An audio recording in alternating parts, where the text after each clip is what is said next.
You've learned stacking, stuffing, and rolling. Well, there's another secret to making a really fast, easy, and delicious raw entree, and that is raw pasta.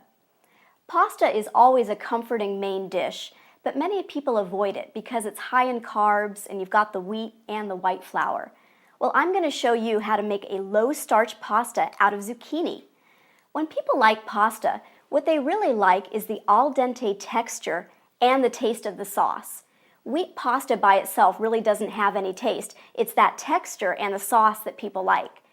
Well, zucchini is kind of bland the way that wheat pasta is, so it's very easy to turn it into a pasta if you just cut it the right way.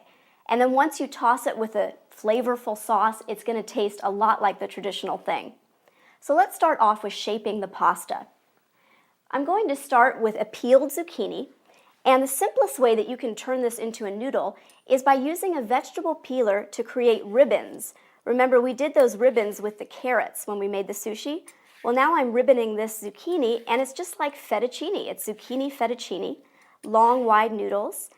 And I'm just rotating all the way around the zucchini until I get to the core, and then we can save that core for a garden soup or something. And once you get enough of these ribbons together, they really do look like a noodle. And when you toss them with a sauce, you really visually cannot tell the difference between this and fettuccine. Another way that you can make a noodle is by using a special gadget. This is a gadget here. It's called a spiral slicer, but it's a really fun tool to have because this is going to turn this zucchini into angel hair pasta. So here's how you use it. I'm going to cut the zucchini into a shape that'll fit into that machine. So for most zucchini, that means cutting it in half. If you have a particularly large zucchini, you might need to cut it into thirds. You want to make sure it's really straight, and that'll go into the machine a little bit easier. Then you take off the top. Again, this is called a spiral slicer, and it's available at most cookware stores.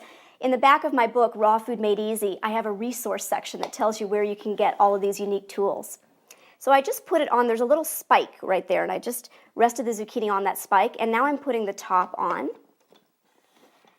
And I'm just going to use a gentle pressure and rotate this handle, and I'm making pasta. This is like the easy pasta maker here.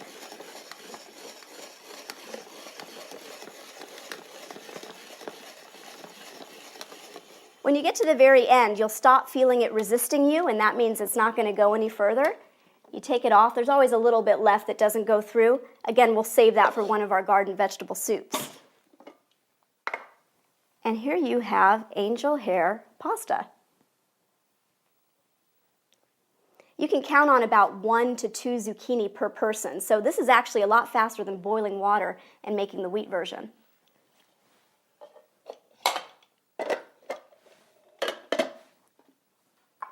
So now I've got the pasta made, now it's time to move on to the sauce. I'm going to make a fast marinara sauce that tastes so good and so light cooked, you're not going to believe it didn't simmer on the stove for hours. Really easy to do in a food processor, and I'm using the food processor because I like my marinara sauce to be a little bit chunky, and that's what the food processor as opposed to the blender is going to do. It's going to keep in some of that texture. So I'm going to start off with some tomatoes, and I've just chopped these tomatoes roughly. It doesn't need to look perfect because they're just going into the food processor.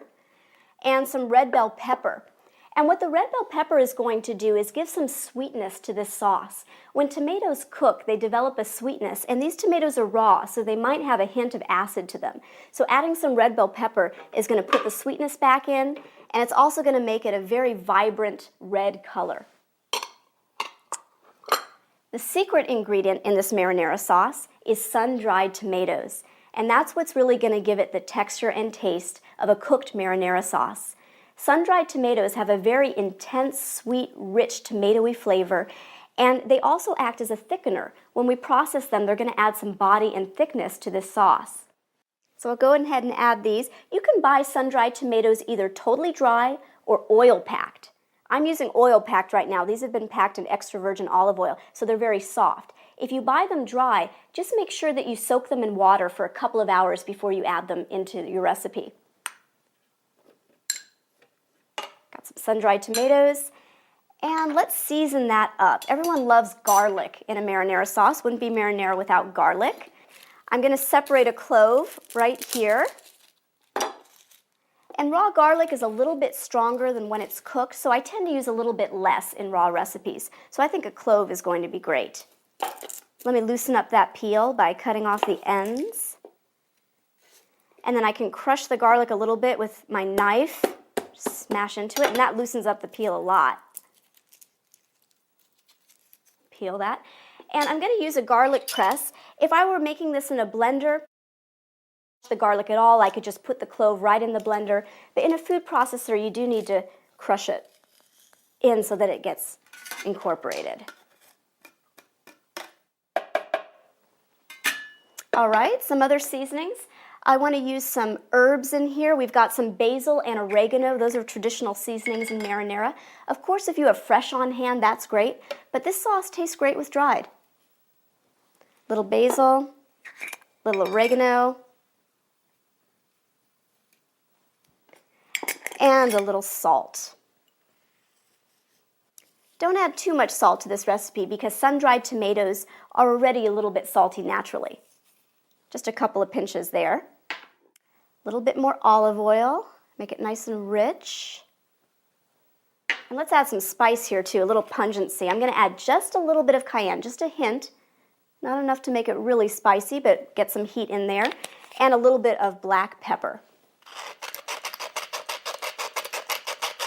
And we're ready to process this sauce. It's as simple as putting it in the food processor.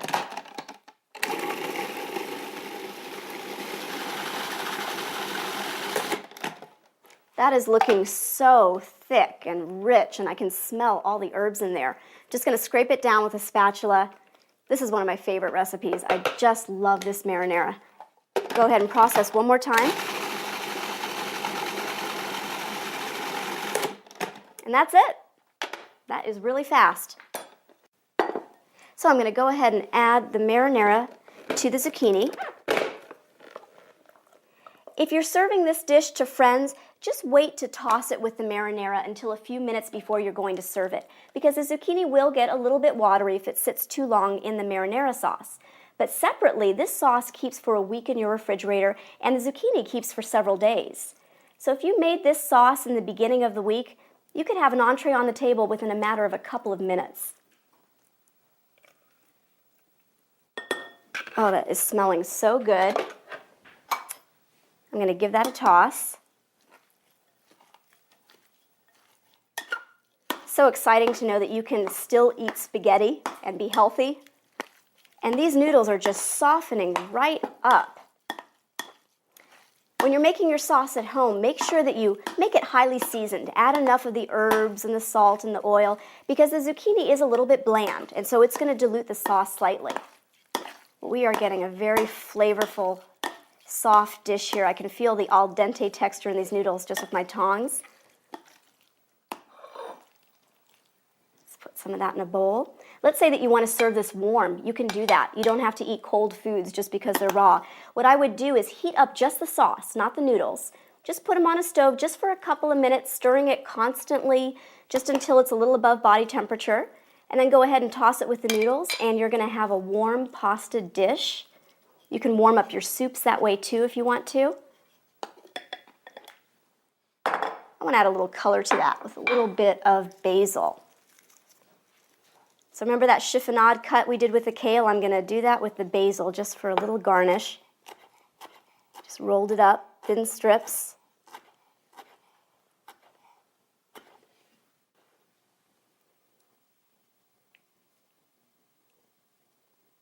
It looks like the original dish. It tastes like the original dish. I guarantee that if you try this, you'll be eating raw pasta at least several nights a week.